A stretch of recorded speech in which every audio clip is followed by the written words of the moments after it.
प्रकारचं गोडधोड होतं, पायदळ होतं, काही जण असणारे रथात बसणारे, काही हातीवर बसणारे आणि आपापली वाहन घेऊन सगळेजण तयार होऊन निघाले होते. तेरे धडकल्या ससे वदनाते क्षणी ऐकता त्रासोपदी करणे रणपुरे करते ती आदरी चुगे औरंगे पवन कहान गोक्यु मुखी चळका चौडी कवद्वा दुटान मुखावाती आसनय रसायन गलते सगळे असणारे त्या ठिकाणी काय असणारे हाती वगैरे होते, घोडे होते, आपापल्या असणाऱ्या द्वेषानं किंचाळत चालले. तर काही वीर असणारे मोठमोठ्या गर्जना करत चला रे चला मथुरेत बघू असा असणारा हालकलो जय जयकार मोठ्यानं असणार आणि जरासंधाचं सैन्य सगळं 23 अक्षयोनी निघालं. बरं 22 सहस्र छत्रपती जे जे बंदी घातले नरपती ऐसा जरा संग माग धपती या मथुरा घेऊ चालेला. 22,000 असणारे मोठमोठे असणारे एवढे योद्धे असणारे पराक्रमी असणारे राजे या जरासंघाला असणारा आपल्या बंदीखान्यामध्ये टाकलेलं होतं. हे कंसाचा असणारा शास्त्रात होता आणि मग हा बी दुष्टी होता, इतका परा असणारा काय निर्दय होता.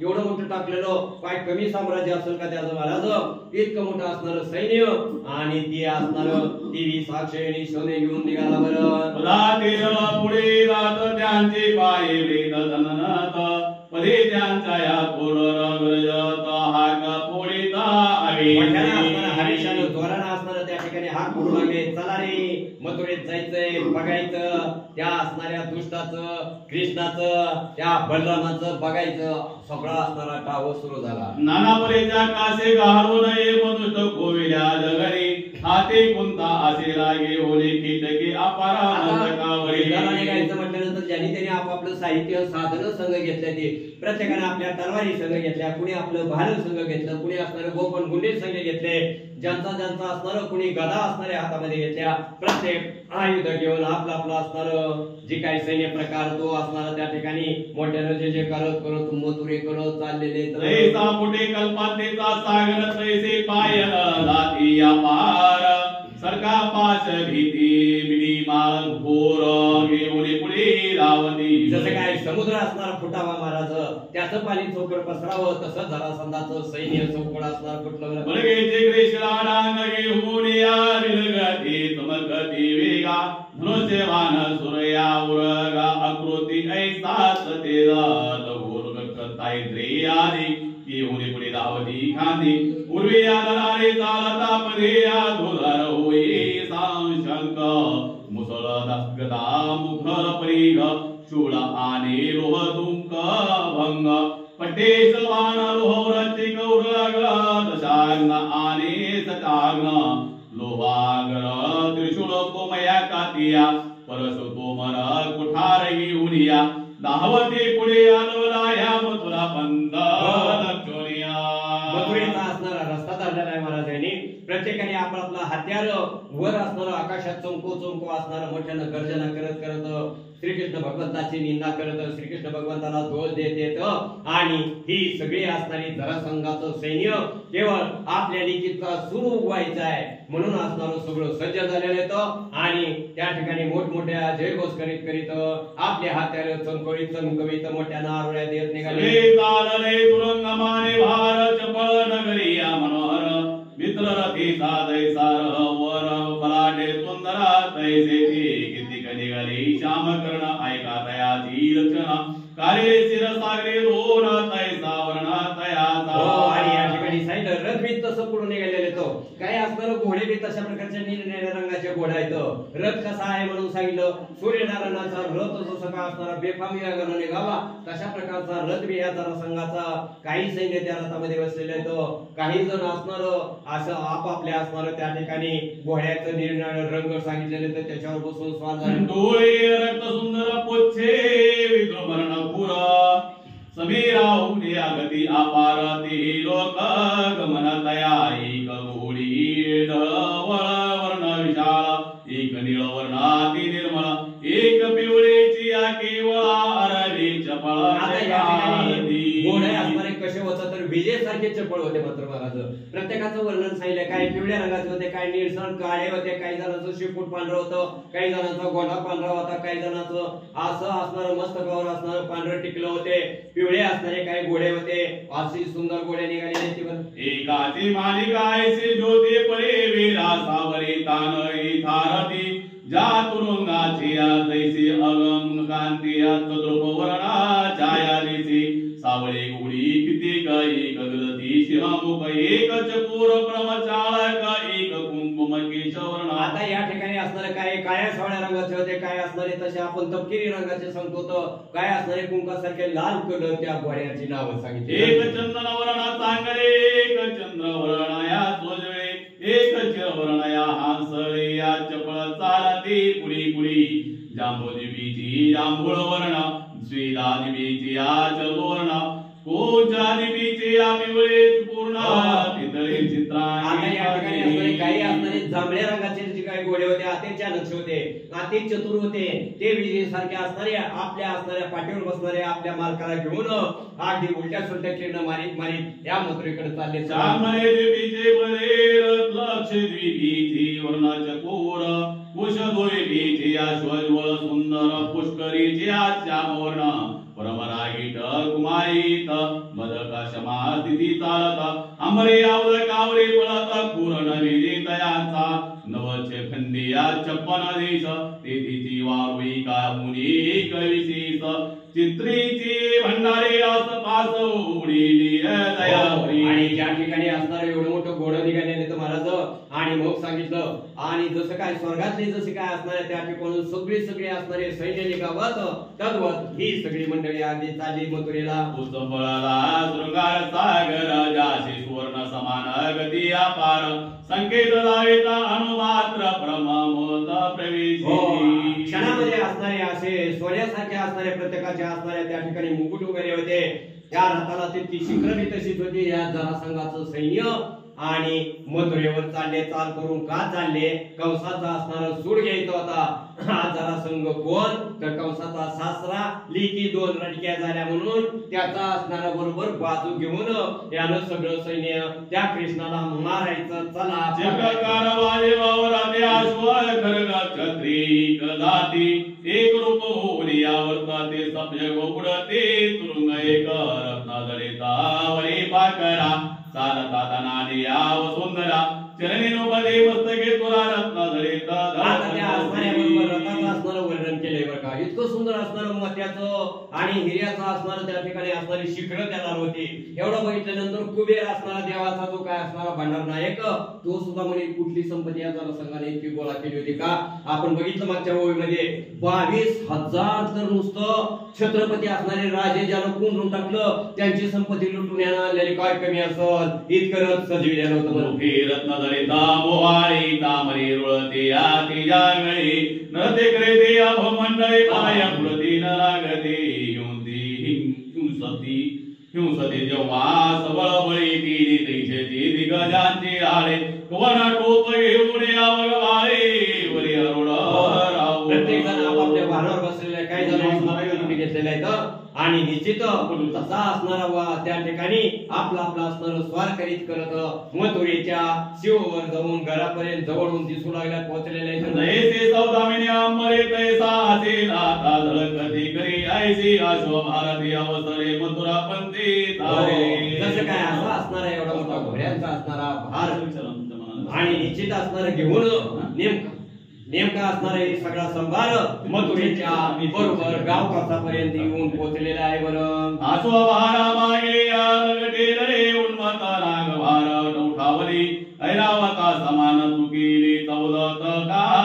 आणि बरोबर त्याच्या मागे असणारं ऐरावत म्हणजे हातीवर अंबरीवती अंबरीला सोन्याचं कळस होतं आणि ती हाती पाठोपाठ असणारं त्या मथुरेच्या दारात शिववर जाऊन विश्वर पोहोचले. सुवर्णाच्या श्रंखला खळखळाती विशाळा वरी पाय घराया गाताल्या कनकवर्णा सुरेख वरी रत्नजडित सुवर्ण डोळ ध्वनी विहिरी गेली देळा खळकती आधी तेजाला उडावी ते त्रिशंकू. हो, आणि त्या ठिकाणी असणारं मोठं जे काय कळस असणार आणि त्या हत्तीचं असणारं अंबारीचं कळस जणू काय वर असणारं विष्णू भगवंताला आणि देव लोकांना चिडवितेत का काय आमच्यासारखं तुमच्याकडे तरी काय आहे का असं म्हणून असणारं त्या कळसाचं तेज आकाशापर्यंत पोहोचलेलं आहे. बरोबर. मुलीगरी चामरे रुळते घंटागरती दिशा मधुमती गजाकर्णया स्कंदे वैसते अंकुल सते जागी. आणि त्या ठिकाणी असणारे जे काय हातीवर बसणारे होते महूत म्हणायचं त्याला. महूताने आपल्या हाती असणारं आधी अंकुश टोचो ते हाती बेभान करून मथुरेच्या दारात आले. ओ तिकडे लावे संकेत तिकडे ताताळा तिगती उत्मात धुळा भगवानोनी या पर्वत तुला करेती मार्गांती.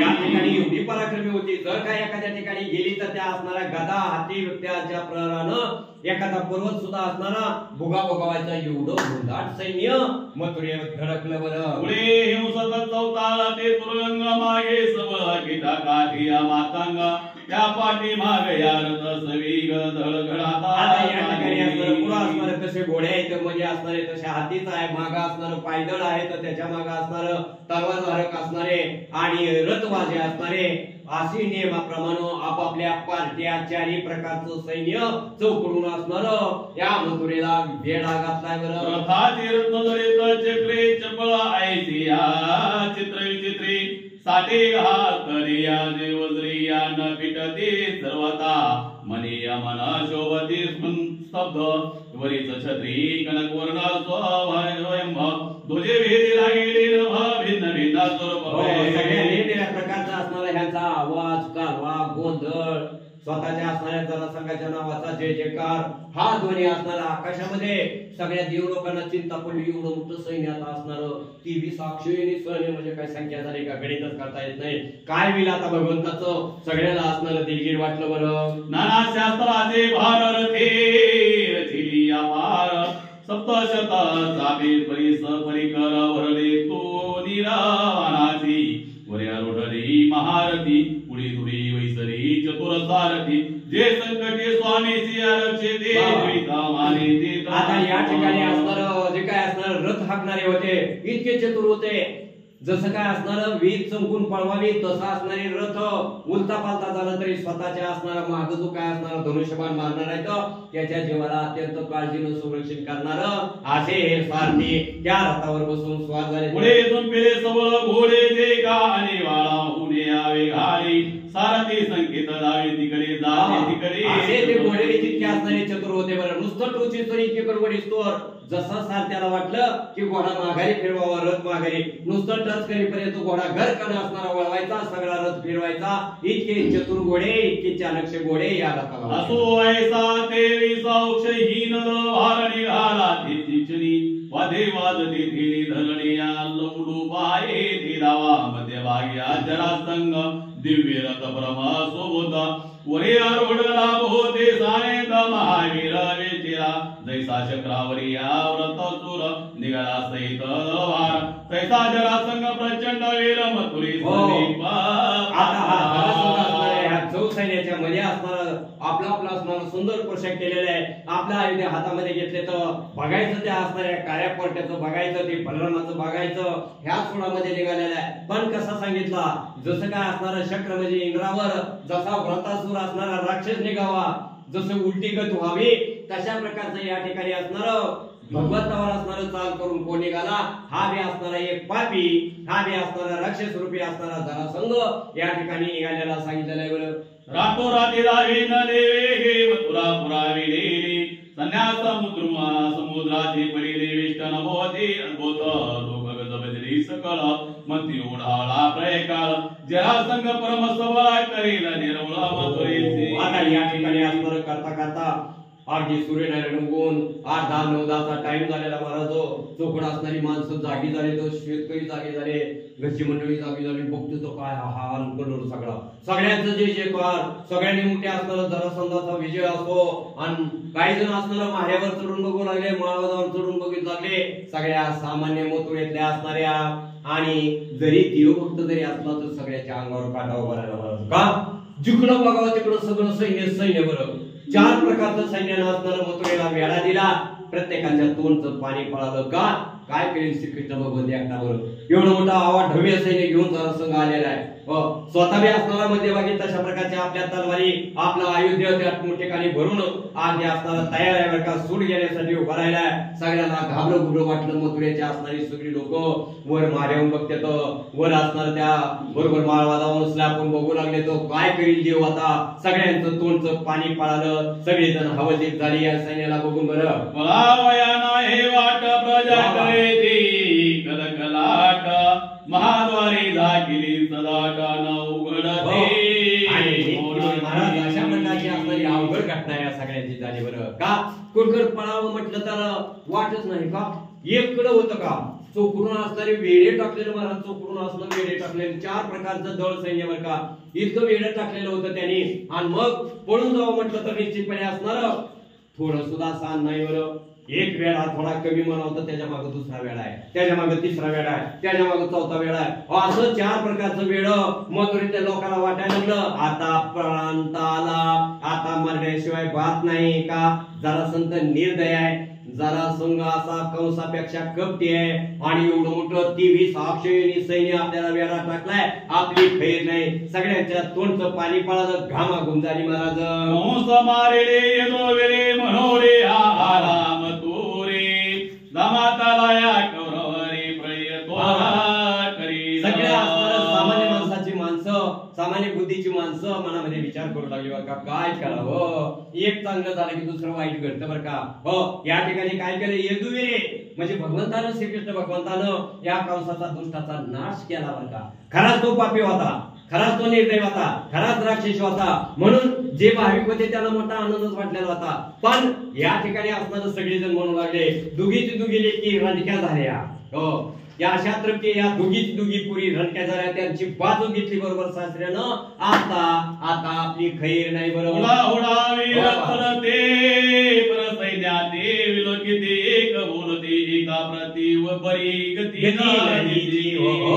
सगळेजण म्हणू लागले कुठून जायचं तुझ्या घराला तरी तिकडून खेळ काय करत जायला. अरे खेळावर कुठलं बोंबल आता काय तळघरातून बाहेर निघायचं का. आता काय असेल ते कोणी तर चाललेले खरंच आहे म्हणजे. आता काय असेल ते इथंच मग भगवंताचं नाव घेऊ म्हणा. आदर मारण्याशिवाय बात नाही. सामान्य माणसाच्या बुद्ध्या काय असायच्या त्या सगळेजण हवाची झाले तर करता करता सगळे दचकून काय झालं. शंकर शाळा दुर्गावरे सैन्य हरे जवळ आला उरेचे ना म्हणे कैसे आता करावे सत्य किंवा दवा क्रूर मंत्री संकट आले क्रूर भोवती अवघे आणि भगवत या दविंद्री देवी. आणि मग ही बाळ 2 वर चालली. कशावर चालली. ह्या स्लॅपवर चढून बघू लागली. बाबा बाबा काय कुस्ती पंचायत लागली. काय सैन्य म्हणावं काय म्हणावं काय किरोळ्या आणत्या काय उलट्या सुलट्या पळतो. काय करायचं काय करायचं आता या ठिकाणी देवा. या बनवला म्हणतो काय करायचं कृष्णा. बरं वाटलं उलट उलट करून त्या कंसाचं तुकडे केल्याला. आता कसं वाटतं मला. कृष्ण मला काय वाटायचं ते वाटू. त्या सगळे सोंगडी म्हणले कृष्ण भगवंता मार्ग काढल्याशिवाय बात नाही. कृष्ण भगवंतानं सांगितलं मार्ग काढणारी आता आलेले आहेत.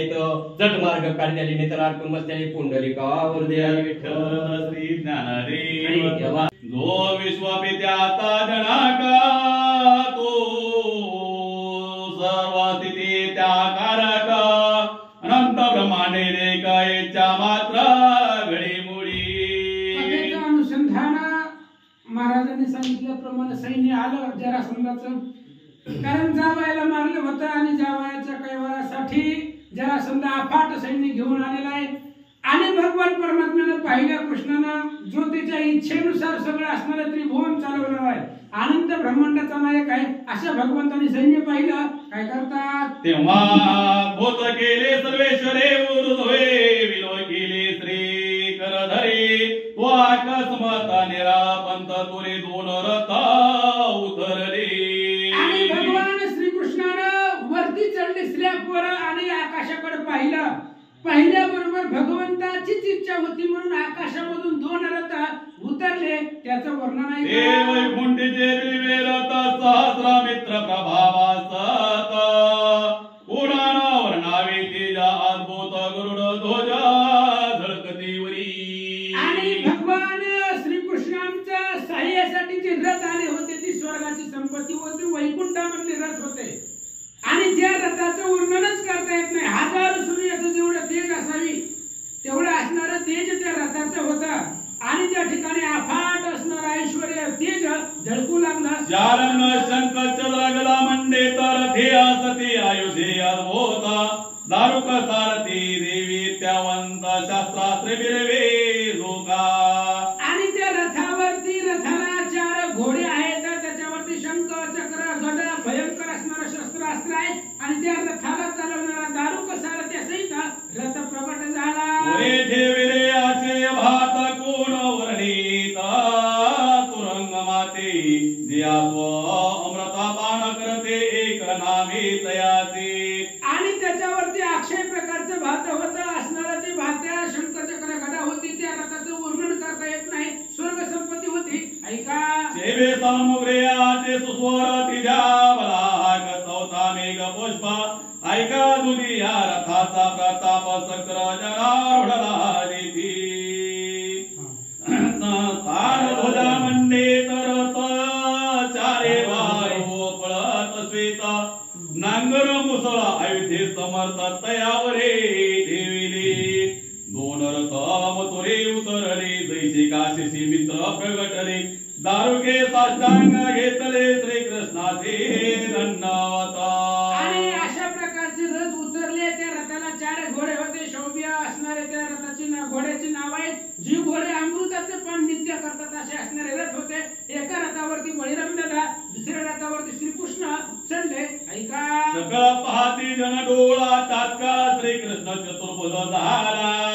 4 आयुधे घेतली ते विरारते तरला यादवेंद्र. आणि सगळे लोक बघत होते. सगळे असणारी लोक डोळ्याने बघू लागली. भगवान श्रीकृष्ण चतुर्भुज झाले. असणारे 1000 हात त्या ठिकाणी धारण केले. रथावरती बसले.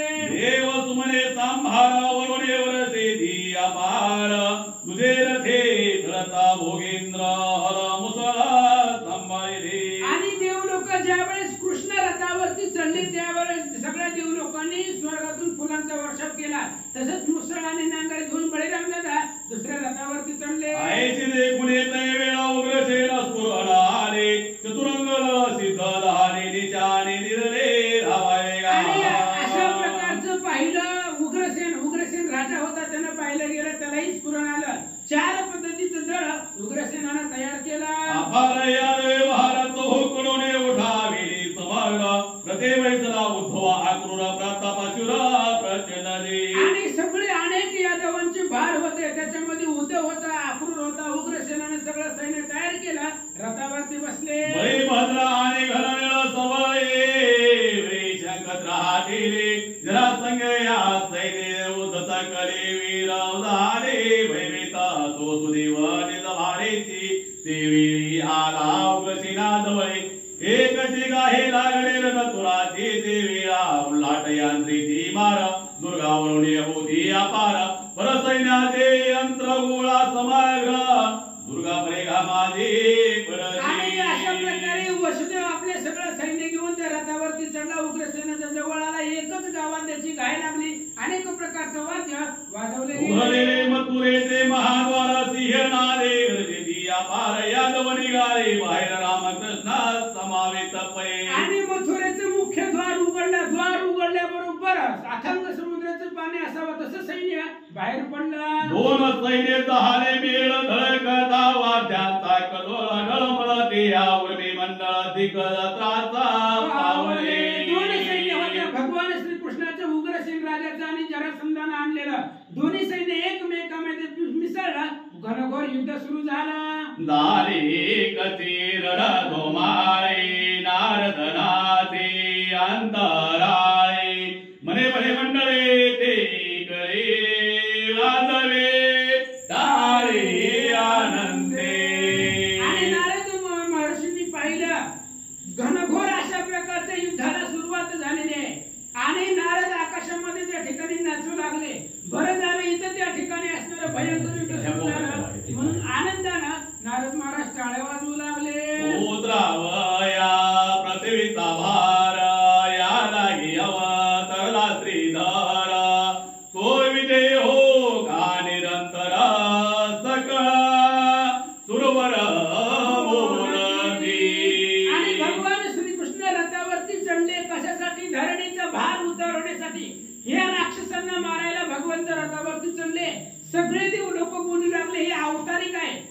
भगवंतालाच विजय मिळावा असं देव बोलतात. आसो पाय दळावरी पाय दळ लोटते तेव्हा ते सबळ तुरुंगारूढ वीर सकळ ते मिसळले परस्परे.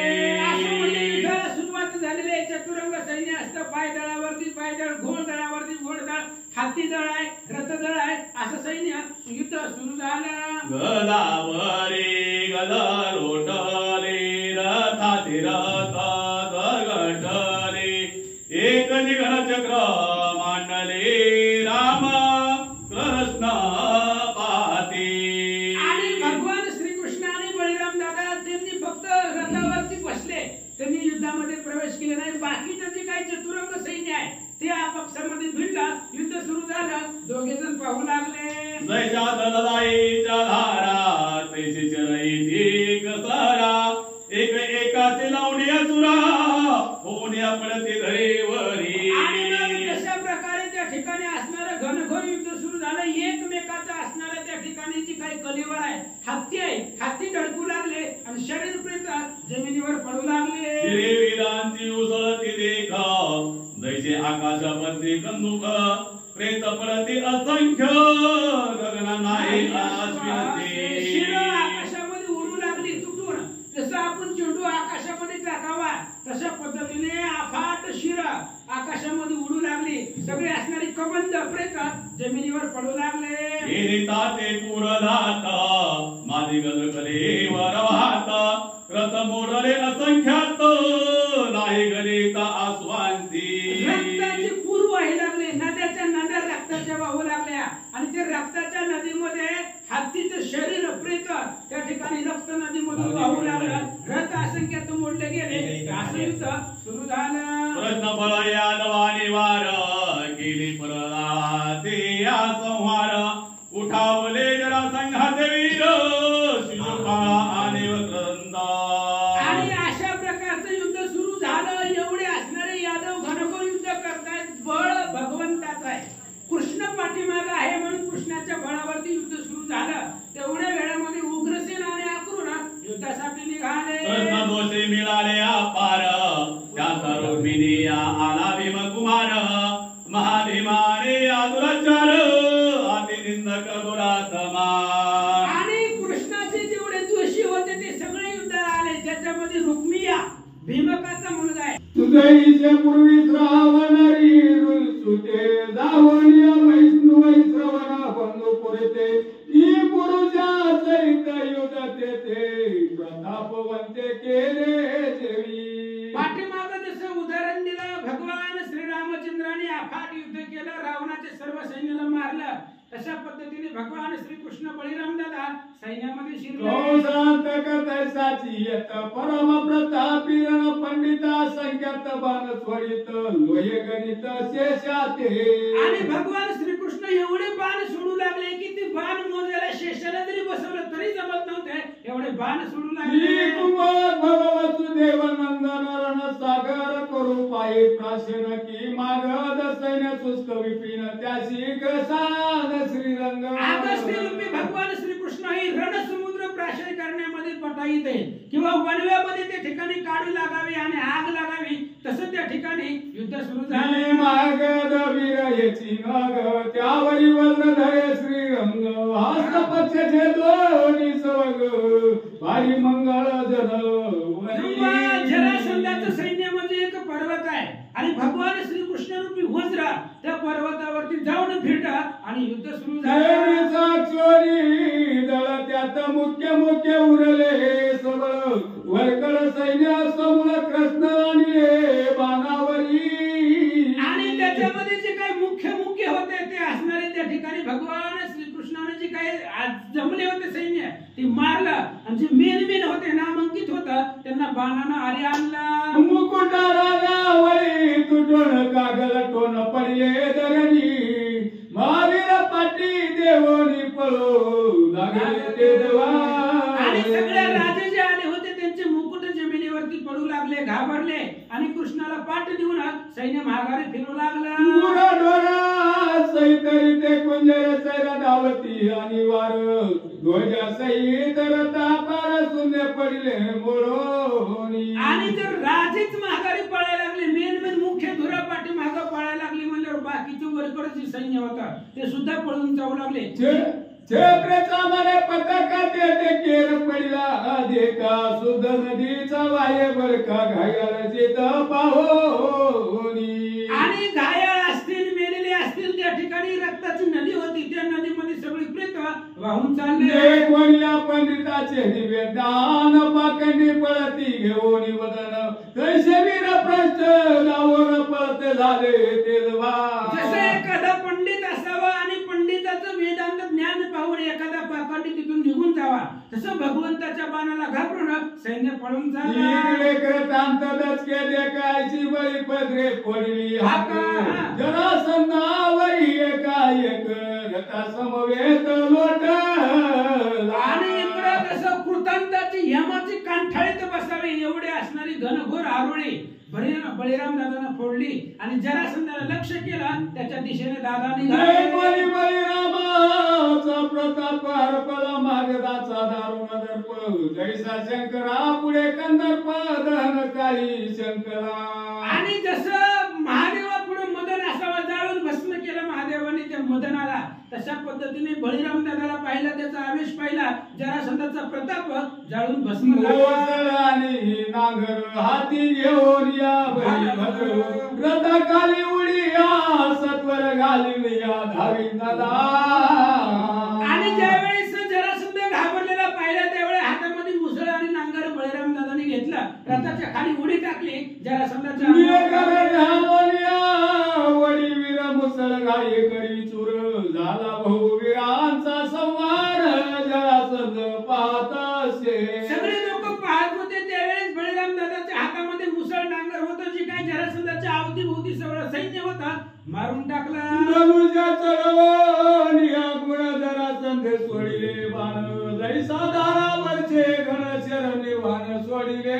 जरासंधाने पहिले बळीराम दादाला अफाट बाण सोडले, जसं आकाशातून पावसाच्या धारा पडावे तसे जरासंध मनोरी देवेळी धाव घेतली रथाजवळी नांगर घालून तत्काळी जरासंध वडीला. बळीराम दादाने पाहिले ही अफाट बाण सोडायला लागले, त्याच्या जवळ पळत पळत गेले असणारे त्या नांगरानं त्याला रथाच्या खाली ओढून घेतला. मुसळ घाले कर वाचून तो बोले जगळ जीवन या सिंह मारा गिळा पोन न्यावा बांधून रथाशी. आणि नांगर लावून त्याला खाली ओढलं, रथाच्या खाली पडला आणि मुसळाच्या ठोक्यात त्याला जीवच मारावा. भगवान श्रीकृष्ण आले, श्रीकृष्णाने हात धरला, त्याला सांगितलं आताच मारायचं नाही म्हणून बांधून गावाकडे आणलं. ओ देववाणी बोले आकाशी भीमाती मरण यासी मग वर्ण पास घालून यावे गेसी दृढतासी बांधिला. आकाशवाणीने सांगितलं जरेने जोडीला सुपुत्र मनोनी नाम जरासंध. या जरे नावाच्या राक्षसीने ती जोडलेलं होतं यक्षिणीना, म्हणून त्याचं नाव जरासंध होतं. भीमाच्या हातून याला मरण आहे असं आकाशवाणीने सांगितलं, म्हणून कृष्णाला सोडायला रथी बांधून विजयी झाले रामकृष्ण पुरंदारक पुष्पे वर्ष. सिंहानं जसं त्या ठिकाणी असणारा हरिण धरावं तशा पद्धतीने बळीराम दादाने जरासंधाला धरला, बांधला आणि निघाले. जाताना फुलांचा वर्षाव देऊ लोक. जरासंधाचे वीरते वेळे उरले ते अवघ्याची पळाले जैसे यजमानाची संकट वळवले आश्रित पळती दस दिशा. आणि मग जरासंधाला पकडल्याबरोबर बाकीचे सैन्य सगळं पळून जाऊ लागलं. आपलं राजाच पकडलं तर आपलं काय, सगळं सैन्य वरकर जे होतं ते सगळं पळून चाललं. श्रीरंग माने बळी रामाते आता सोडावे जरासंधाते हा मिळवली आणील दैत्या ते वागुते त्या ते संवारू. आणि जरासंधाला मारणार होता पण कृष्णाने अडवलं, म्हणले सोडून दे.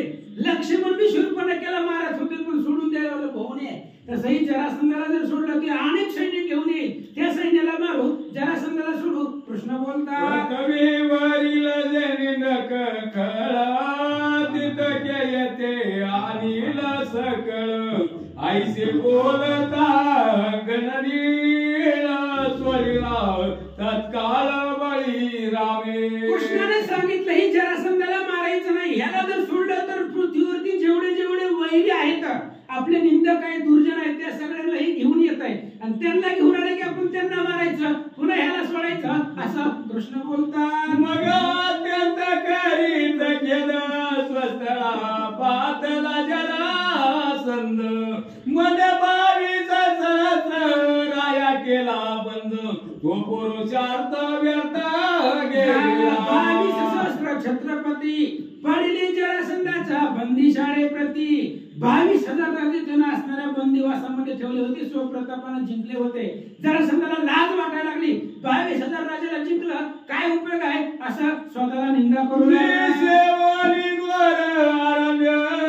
तप करीन ते वही सोन परिणाशी जावनी वदन काही दाऊ लोकाते. जरासंधाने विचार केला आता गावाकडे जायचंच नको, गावाकडे गेल्यावर नको थुकत्याल तोंडावरती.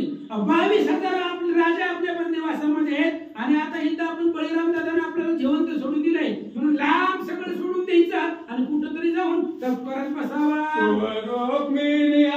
सुपाल वक्रदंत मार्गी भेटले अकस्मात मागदाचे समाधान करीत तप संकल्प करो नको. आणि जरासंधा ज्यावेळेस तप करायचं आलं त्यावेळेस त्याचे साथीदार रुक्मिया, शिशुपाळ आणि वक्रदंत ते जवळ गेले आणि त्याच्या डोक्यावर हात फिरून सांगू लागले जया पराजय विराशी पडे हा समय पुरुष पुरुषात सांडू नये करावा उपाय मागुती. आणि ही सुकू लागली जरासंधाला बाबा जय पराजय, जय आला म्हणून त्या ठिकाणी गर्वानं फुगायचं नाही आणि हारे आले म्हणून मागे सरायचं नाही. पुरुषार्थाचं लक्षण आहे. आज आपल्याला हार आली उद्या जय येईल म्हणून युद्धाला चला. प्राण सोडावी अंगवन मागुती दळ भार घेऊन राम कृष्ण धरोनी. आणि ही त्रिवर्ग सांगू लागली शिशुपाळ, वक्रदंत आणि रुक्मिया. जरासंधाला म्हणले हे बघा जोपर्यंत शरीरामध्ये जीव आहे तोपर्यंत माणसानं प्रयत्न करावा, त्यामुळे अजून सैन्य जमू आणि रामकृष्णाला धरून घेऊन जाऊ. आयशे जरासंधाशी बलविले मागुती त्रिक्वची दळ मिळविले सवेची मागत लावले केले मथुरे वरी पूर्ववत. आणि मग लगेच असणारं तेवढंच दळ मिळवलं त्यांनी, जेवढं पहिल्यांदा घेऊन गेले होते तेवढंच सैन्य जमा केलं. सगळं असणारं सैन्य चतुरंग घेतला आणि पुन्हा असणाऱ्या भगवान श्रीकृष्णाला पकडायला जरासंध निघाला. बांधिला वरुण पास घालून माधवे दिदला सोडून पुढती उत्ताना केले. आणि जरासंध गेला की त्याच्या सैन्याचा वध करायचा आणि जरासंधाला वरून पाशाने बळीराम दादाने पकडलं. त्याला मारावायचं की कृष्णाने सांगितलं सोडून दे, पुन्हा सोडून दिला, पुन्हा गेला. अजून आईसा सप्तदश वेळा संग्राम माजला तुंबळ सिंहावरी सिंह लोटले सबळ तैसा फणींद्र दरिता ते. आणि एका सिंहावरती दुसऱ्या सिंहाने धाव घ्यावी तशा पद्धतीने असणारे बळीराम दादा होते. एक वेळा दोन वेळा नाही 17 वेळा जरासंधाला धरून सोडून दिलं. धरून मारल्यावर बी काय एकदाच मरतय पण धरून सोडून दिले की अपमान वाटतंय. आणि 17 वेळा जरासंधाला धरून सोडून दिलं होतं असं सांगू लागले. 17 वेळा बळीरामे धरला तैसाची श्रीरंगे सोडविला पुनारद मुनी पातला जरासंधाच्या भेटीत. आणि मग 17 वेळा बळीराम दादानं पकडायचं आणि कृष्णानं सोडून द्यायचं.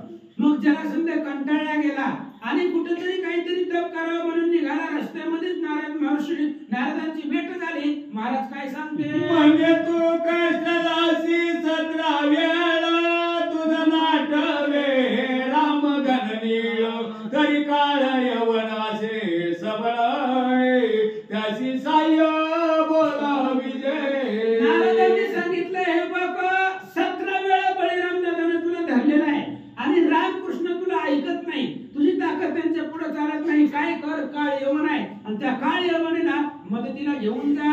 यादवाचा पराभव संपूर्ण काळ यवन हाती असे जाण त्यासी असे शंकर वरदान ते वर्तमान ऐक तू. आणि नारद महाराज सांगू लागले यादवांचा काळ म्हणजे असणारा जरासंध ही काळ यवन आहे, यादवांचा संहार त्याच्या हातून होणार असं महादेवाने वरदान त्या काळ यवनाला दिलेलं होतं. म्हणून ते काळ यवनाची जन्मकथा कशी आहे ठेवा, मी तुम्हाला सांगतो ऐका. गर्गाचार्य मारुसी तो कुलगुरु वय यादवासी विद्या संपन्न ते दोरासी प्रति सूर्य दुसरा. आणि यादवांच्या कुळाचा गुरु जसं रामचंद्राच्या कुळाचे गुरु वशिष्ठ महाराज तसं यादवांच्या कुळाचे गुरु गर्गमुनी. ह्याच गर्ग ऋषींनी महाकृष्णाचं जातक केलं होतं, त्यांचं भविष्य कथन केलं होतं. आणि अशा असणारे गर्ग महाराज, ते गर्ग महाराजांचं काय कथन झालं ऐका. ऐके यादवे आपुली कन्या गर्ग ऋषीची दिलेली जाना परिठाव नाही संताना बहुत दिवस लोटले. आणि गर्ग ऋषी यादवांचे कुलगुरु असल्यामुळे एका यादवानी म्हणजे एका गृहस्थानं आपली मुलगी गर्ग महाराजांना दिली. पण लग्न होऊन अनेक दिवस झालं त्यामुळे त्यांना संतान नव्हतं, लोक नाव ठेवू लागले. यादव विनोदी उदंड म्हणे गर्ग ऋषी आहे शंड ऐसे ऐकताची प्रचंड क्रोध आला मुनी दे. आणि मग अनेक दिवस झालं लग्नाला संतान नाही, लगेच लोक त्या ठिकाणी बोलतात. यादव लोक बोलू लागली जरासंध ते असणारा गर्ग महाराज नपुंसक आहे, त्याच्याकडे ताकद नाही, पुरुषार्थच नाही. अशा प्रकारे बोलल्यानंतर ना राग आला आणि राग आल्याबरोबर काय म्हणतात म्हणे यादव तुम्ही उन्मत ऐसा निर्मिते पुरुषार्थी सुत या पुढे पराभव समजत होय तुमचा एकदाची. आणि म्हणून लगेच लोक बोलल्याबरोबर असणाऱ्या गर्ग महाराजांना राग आला आणि त्यांनी सांगितलं असला मुलगा निर्माण करतो किंवा अशा मुलाला जन्म देतो की त्या मुलाला तुमच्या सगळ्याचा वध केला पाहिजे असं गर्ग महाराज बोलतात. परम क्रोधावला ब्राह्मण केले हिमाचली अनुष्ठान हिमानगजा मात प्रसन्न तत्काळाची झाला. आणि रागाच्या भराभरामध्ये तिकडे हिमालयामध्ये गेले, हिमालयामध्ये जाऊन तप करत बसले. तपाच्या बळावरती महादेव प्रसन्न झाले. येरो मागे वरदान ऐसा पुत्र दे मज लागोन जो यादवासी पराभवन राजे हिरोनिया घेईल. क्रोधावला ब्राह्मण केले माचे अनुष्ठान हिमनागजमत प्रसन्न तत्काळची झाला. येरू मागे वरदानाचा पुत्र दे मज लागून जो यादवासी पराभवन राजे हिरोन घेईन. महादेव प्रसन्न झाले, महादेवाची तपश्चर्या केली कारण शिव भोळा चक्रावरती त्याचे पाय माझ्याचे धर्म अर्थ काम मोक्ष शिव देखता प्रत्यक्ष भोळा चक्रवर्ती असल्यामुळे लवकर प्रसन्न झाले. प्रसन्न झाल्यावर या गर्ग महाराजांनी सांगितलं असा मुलगा दे यादवाचा संवाद झाला पाहिजे. शिव म्हणे तू करिता अनुष्ठान स्त्री मागेल भोगदान तिचे पोटी पुत्र दारुण मादुष्ट होईल तुझा. आणि महादेवाने सांगितलं महाराज ज्यावेळेस तुम्ही तपश्चर्याला बसताल त्यावेळेस मुलींची स्त्री तुमच्यापाशी येईल आणि तिच्यापासून तुम्हाला एक मुलगा होईल असं महादेव. त्रिपोटी पुत्र कदा नव्हे अपवित्र येता भूमी तथा अंकुर होईल लाच्य साचार द्युज बना. महादेवाने सांगितलं तुम्ही ब्राह्मण वर्णामधले आहेत आणि जगामध्ये 4 वर्णापैकी ब्राह्मण श्रेष्ठ आहे. म्हणून ब्राह्मणाच्या पोटाला आम्हाला वाईट मुलगा जन्माला घालता येत नाही, त्यामुळे मुलींची स्त्री येईल आणि आणि तिच्यापासून तुम्हाला वाईट मुलगा त्या ठिकाणी जन्माला येईल. जसं पेरलं तसं उगवत आहे, म्हणून त्या स्त्रीपासून तुझा वीरानंदन दुष्ट क्षेत्री होई निर्माण असो गर्ग करीत अनुष्ठान महाविपिन सेविले. म्हणून काय करा ते असलं तुम्ही तपश्चर्या करत बसत असताना ती एक स्त्री येईल आणि तुमच्यापासूनच तिला एक मुलगा होईल आणि तो अतिशय दुष्ट होईल असं म्हणले. गर्ग महाराज तप करत बसले, स्त्री आली. पती त्याची नवे पुत्र संतती तेने स्त्री पाठविली गर्ग प्रती श्रंगारून एकांती. आणि एक मुलींच्या होता, त्यालाही त्या ठिकाणी मुलींशाला त्या असणाऱ्या पती पत्नीला संतान नव्हती, म्हणून त्यानं आपली पत्नी शृंगार करून गर्ग महाराज काळ यवन याची तू संगे घेऊन मथुरेवरी जाय. म्हणून जरासंध त्या स्त्रीला गर्ग महाराजापासून एक मुलगा झालेला आहे, त्याचं नाव काळ यवन आहे, अतिशय बलाढ्य आहे. आणि त्या काळ यवनाला घेऊन तू जरासंध तोचला काळ यवनाची गेला वृत्तांत सांगितला क्रोधावला काळ यवन. आणि लगेच नारदाच्या सांगण्यावरनं जरासंध राघवला लगेच जाऊन काळनेमीची भेट घेतली. काळनेमीला घडलेला सगळा प्रकार सांगितला, त्यालाही राग आला. 3 कोटी मेच त्याचे तेवी साक्षोनी दळ मगनाचे रुक्मियासी सुंबाल दैते साचे साये झाले सत्वर. आणि 3 कोटी सैन्य हे असणाऱ्या काळ यवनाचं होतं आणि 23 औक्षहिणी हे असणाऱ्या एकट्या जरासंधाचं होतं. एवढं सैन्य घेऊन पुन्हा निघाला.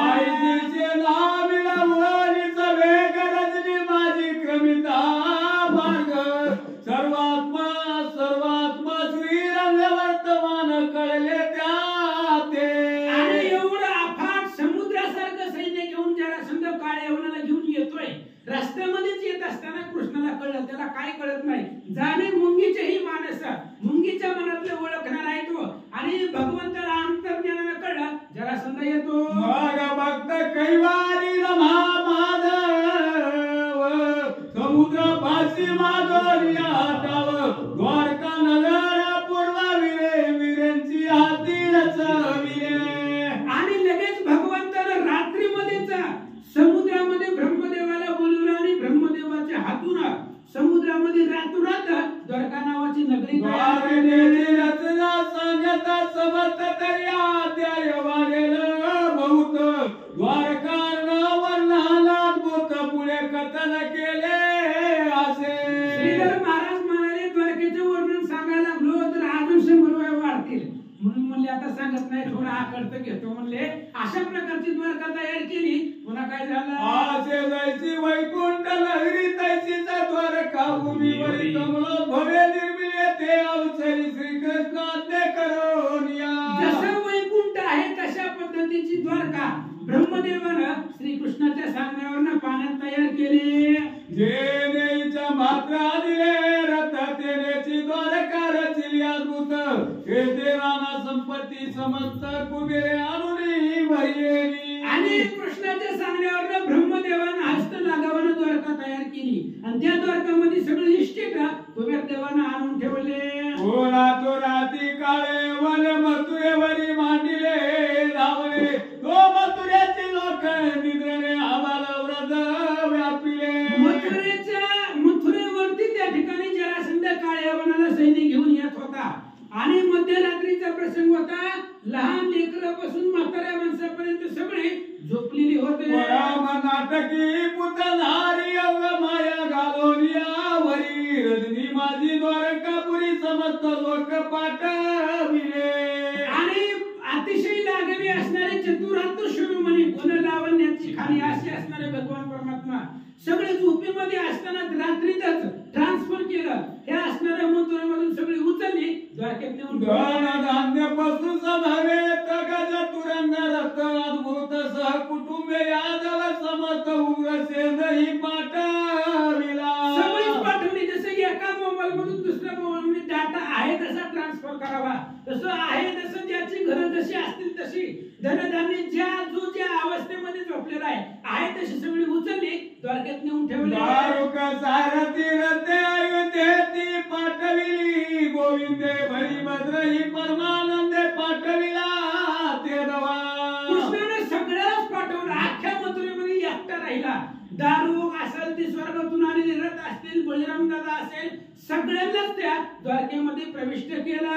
एक श्रीरंग वेगळे मथुरेत कोणी नाही उरले जैसे अयोध्या नगर पूर्वी गेले रामचंद्र वैकुंठी. आणि मग तशा पद्धतीने हे सगळं असणारं सैन्य उचललं समुद्राच्या द्वारकेमध्ये नेऊन ठेवलं.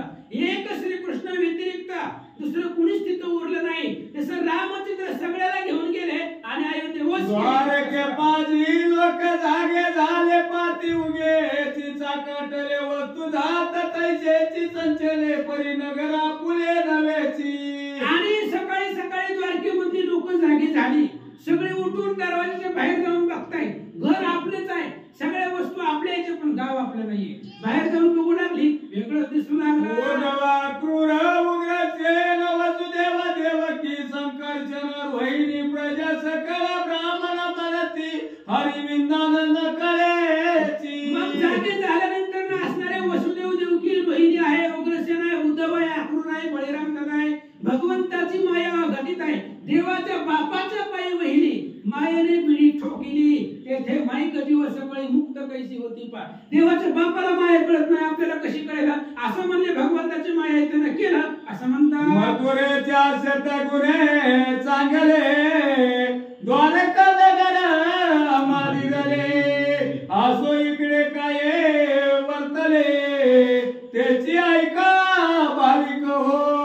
आणि इकडे असणाऱ्या द्वारकेमध्ये मथुरापेक्षा 100 पटीनं सुंदर अशा प्रकारचं नगर निर्माण केलं समुद्रामध्ये द्वारका. असं म्हणले इकडे असणाऱ्या मथुरेमध्ये कृष्ण एकटा राहिला होता आणि कृष्णानं काय चरित्र केलं ऐका. जरासंधानी काळ्या यमना उगवला नसता चंड किरण वेळा घातला मथुरेची येऊन पळेल कृष्ण म्हणून. आणि आता कथा थोडीशी माग आहे. आधी सांगितलं सूर्य उगवला आता थोडस पाठीमागे या. त्याच रात्री सूर्य उगवायच्या आधी जरासंध सगळं सैन्य घेऊन आलेला होता आणि सूर्य उगवायच्या आतमध्ये मथुरेला त्यानं वेढा टाकला होता. काय करतात जरासंध मने बरे झाले मज 17 वेळा गांजिले घरून ताची एक वेळे संवारी हरी सहित. आणि जरासंधाने सगळ्या सैन्य समवेत मथुरेला वेढा टाकला आणि जरासंधाने विचार केला मला हे 17 वेळा धरलेलं आहे मला आता मी या कृष्णाला धरतो आणि सगळ्या गोकुळा त्या मथुरे सहित मारून टाकतो. सगळ्याची उगवलार्क नगरात नदी सती उल्लाट यंत्राचे महाराधिक होती दुर्गावर. आणि मग थोडेसे गावामध्ये शिरल्याबरोबर त्यांनी पाहिलं आवाज कशाचाच येत नाहीये. आधी गेले गेले असणारे यंत्र गोळी सुटायचे आरोळ्या देत होते युद्धाच्या आता काहीच दिसत नाहीये असा विचार करू लागले. नगराद्वार उघडे मन भरित एकलाची उभा कृष्णनाथ नाही शस्त्राचे रथ वाटपात काळ यवनाची. आणि मग ते असणाऱ्या जरासंधानं पाहिले गेलं सैन्य नाही कुठल्याही प्रकारचं युद्धाचं काही त्या ठिकाणी प्रसंगच दिसत नाही. एकटा कृष्ण उभा राहिलेला दिसला आणि त्याही कृष्णाकडे सारथ्य रथ नाहीये कुठल्याही प्रकारचं शस्त्रास्त्र नाही. काळयवनाची वाट बघत बसले. आश्चर्य करीत समस्त म्हणती गोवळा कपटी बहुत यशीच धरावे त्वरित मग लोक शोधावे. आणि मग हे असणारे जरासंधाचं सैन्य म्हणू लागले ही कृष्ण कपटी आहे अनेक प्रकारचं माया विंधन याच्यापाशी आहे त्यामुळे बाकीच्या लोकांचं जाऊ द्या ह्या कृष्णालाच पकडू ह्याला पकडून पुन्हा बाकीच्यांचा शोध करू असं सांगतात. कृष्ण लक्षला शास्त्र विरहित चरणी देखिला आपण रथा खाली उतरला छत्र ठेवली समस्त. आणि काय येऊन कृष्णाला पाहिलं त्याच्याकडे शस्त्रास्त्र नव्हतं कुठल्याही प्रकारचं रथाच्या खाली उतरला काळ येवण आणि कृष्णाला पकडण्यासाठी थोडस पुढे धावला. जरासंधाची मने काळ येवण ताची कृष्ण आणि तो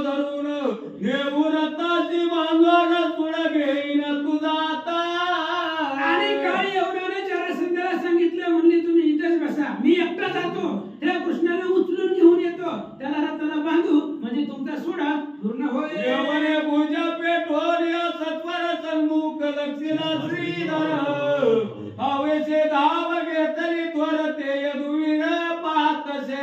आणि काळेवन रथाच्या खाली उतरला, कृष्णाला लक्ष केलं आणि भुजा पिटून कृष्णाच्या पाठीमागे धावला. कृष्णाने पाहिलं कृष्ण पुढे पळत होते, काळेवन मागे निघाला. जवळी येता काळयवन जगात वंद्य करियाच्या वदन करावया गर्गवचन प्रमाण नारायण चालिला. आणि इकडे असणारे काळेवन कृष्णाला पकडण्यासाठी निघालाय. कृष्ण हास्यमुख होते, हसत होते. गर्ग महाराजांचं वचन खरं करण्यासाठी कृष्ण पुढे पळत होते, काळेवन पाठीमागे निघाला. होईच्या प्रमाणे घडी समजत तो काळयवने बेने पळत परी शिव वचनाशी मन देत भक्त वत्सल मनोनी. आणि काळयवनाला पुढे काळयवन पाठीमागे भगवान श्रीकृष्ण पुढे पळत होते आणि पडत होते, पण महादेवाचे शब्द होते, त्यांच्या शब्दाला मान म्हणून कृष्ण काय करतात. आजो काय तुनी निघे प्राण तो कदा नवे द्रश्य मान अवघ्या बळा दळा देखता क्रंत जाये निघून चन मात्रे.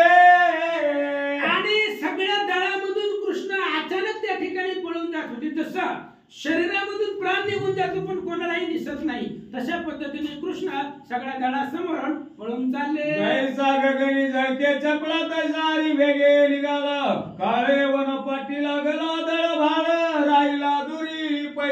आणि कृष्ण एवढे वेगाने पळत होते, वीज चमकावी आणि गायब व्हावी त्या असणाऱ्या विजेच्या वेगाने भगवान परमात्मा पळत होते. काय यवनाचं धडभार सैन्य सगळ्या पाठीमागे राहिलं, पुढाने पुढे जात जयन समीर गती झाले यवन उल्लंघिले अरण्य धरून माकटीन पर्वत. कृष्ण भगवान परमात्मा पुढे पळतायत विजेच्या असणाऱ्या वेगानं आणि वायूच्या वेगानं असणारा इकडून काळयवन पळत आहे.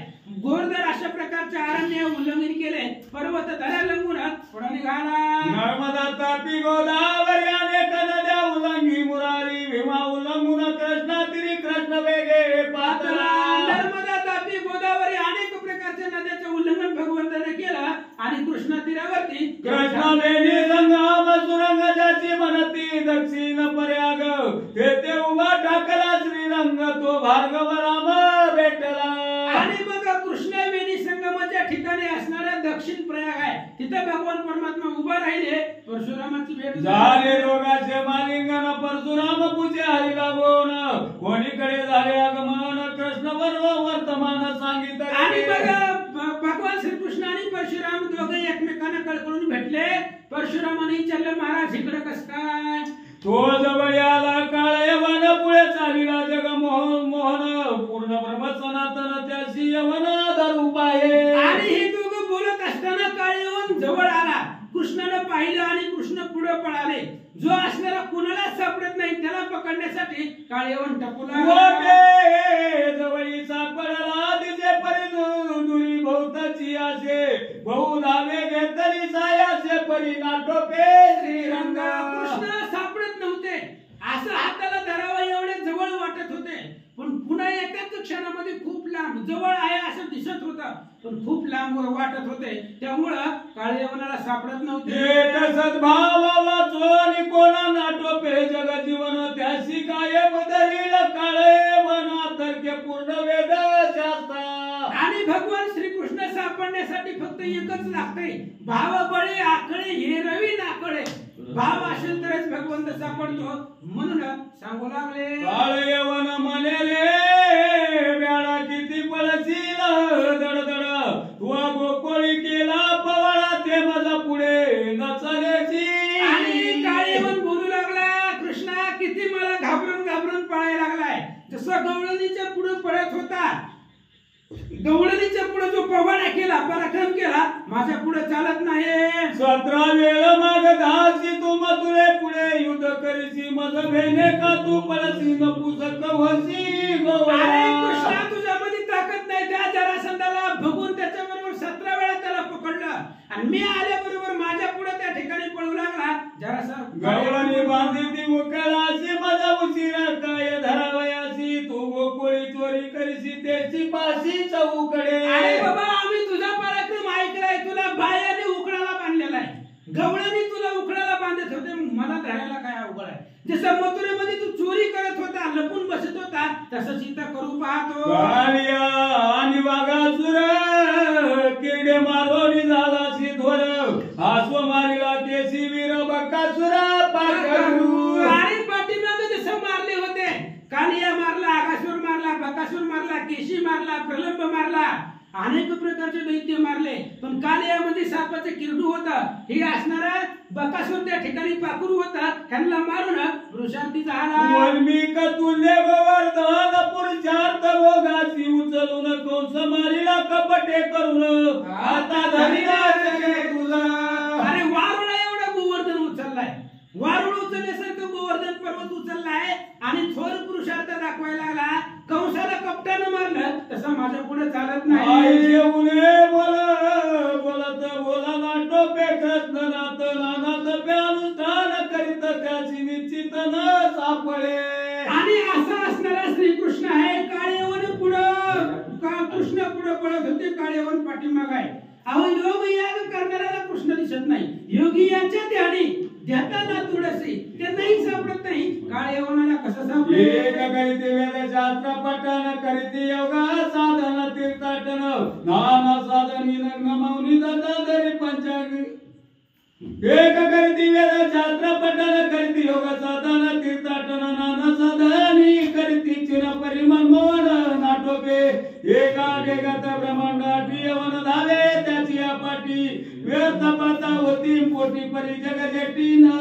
आणि एक काळेवन भगवंताच्या पाठीमागे पळू लागलेला आहे. पण असणारे जगतामध्ये श्रेष्ठ असणारे भगवंत त्याला सापडत नाही. क्षण एकावतारीचा गुण सवेची पाता तो निर्गुणाचे नेत्री विक्रमाचे वामन त्याची यवन धैर्यले. अद्भुत हरीचा वेग होय तो काळयवन मागे राये. मागुती हरी त्याची वाट पाये जवळ यावा मनोरिया. आणि मग कृष्ण पळत पळत लांब गेले. काळेवन खूप लांब राहिला. कृष्ण पुढे जाऊन थांबायचे, त्याला जवळ येऊ द्यायचे. जवळ आले की पुन्हा कृष्णाने पळायला तुळसी आणि सुमनहार वाटेची टाकीत जात श्रीधर. तोची माग पाहून असुर धावत वेगेसी. आणि त्या काळनिमीला कळावं नेमकं आपण कुठे गेलोय त्याला तपास लागण्यासाठी गळ्यामध्ये तुळशी माळ, फुलांची माळ होती. फुलांची असणारी फुलं टाकत होती, तुळशीची असणारी पानं टाकीत होते. त्याच रस्त्यानं पर्वत त्यावरी चढे रमानाथ. तेथे व्यासपीठानुष्ठान करीत जगन्नाथ वंदितया. आणि मग पुढे असणारे गेल्यावर एक पर्वत लागला. त्या पर्वतावरती पराशर महाराज व्यासांची असणारी पिताश्री त्या ठिकाणी तप करत होते आणि भगवान श्रीकृष्णांनी नमस्कार त्या पर्वती नदीचे कृष्ण उष्ण काळ शुष्क विपिन यवने भवताला लागणार ऋषी जनतेने आरती. आणि त्या पर्वतावरती कृष्ण दिसला नाही. काळेवनाला राग आला. काळेवनाने आग लावली आणि त्या पर्वतावरती आगीचे कल्लोळ वाढू लागले. श्रीकृष्ण जाणून पर्वत दडपिला बळे करून उदकवरी आले उचलून विजवी लागली चरमात्रे. कृष्णाने पाहिले सगळे असणारे ऋषी आगायला लागले. त्यांना त्रास व्हायला लागला, वणवा लागला. डोंगरावरती डोंगर दाबला गेला जमिनीमध्ये आणि डोंगराच्या खालचं पाणी वर आलं आणि अग्नी विझवला. कोणी मग पश्चिम पते दाव घेतली कृष्ण नाते. मार्ग दावून येऊन नाते पुढे पुढे जाता असे. भगवान श्रीकृष्णाने पश्चिम दिशेला प्रयाण केलं. त्या काळ नेमीला काळ यवनाला त्या ठिकाणी रस्ता दिसावा म्हणून रस्त्यामध्ये त्या ठिकाणी तेथे पर्वताचे दरिमा भयानक विवरी. तेथे मुचुकुंद बहुकाळवरी निद्रा केली श्रमोरिया. आणि एका असणाऱ्या पर्वताच्या धरीमध्ये मुचकुंद होता. त्यांना असणाऱ्या स्वर्गामध्ये युद्ध करून जिंकलेला होता. त्याच्यामुळं श्रम आलेला होता आणि श्रमून झोपलेला होता. सूर्यवंशी राजा मदत मुचुकुंद नामे त्याचा सुद्धा त्याने स्वर्ग रक्षोनी समस्त देव मुसुकी रक्ती. सूर्यवंशामधला माधांत नावाचा राजा आहे. त्या माधांताचा मुलगा हे मुचकुंद आहे. स्वर्गामध्ये इंद्राच्या बाजूने युद्ध केलं. सगळे देव लोक जिंकले गेले, सुखी केलं. काय झालं.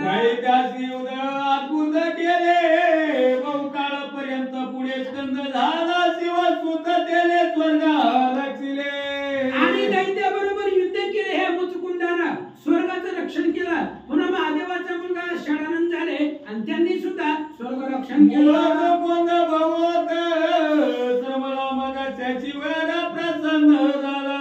मले वर मागे वैला अपेक्षिताचे जो आणि मुचुकुंद युद्ध करून करून दमला गेला. इंद्रदेव प्रसन्न झाले. इंद्राने सांगितलं, हे बघा तू स्वर्गाचं रक्षण केलंय, काय मागायचं असेल येऊमने श्रमल प्रबळ निद्रा करीना बहु काळ.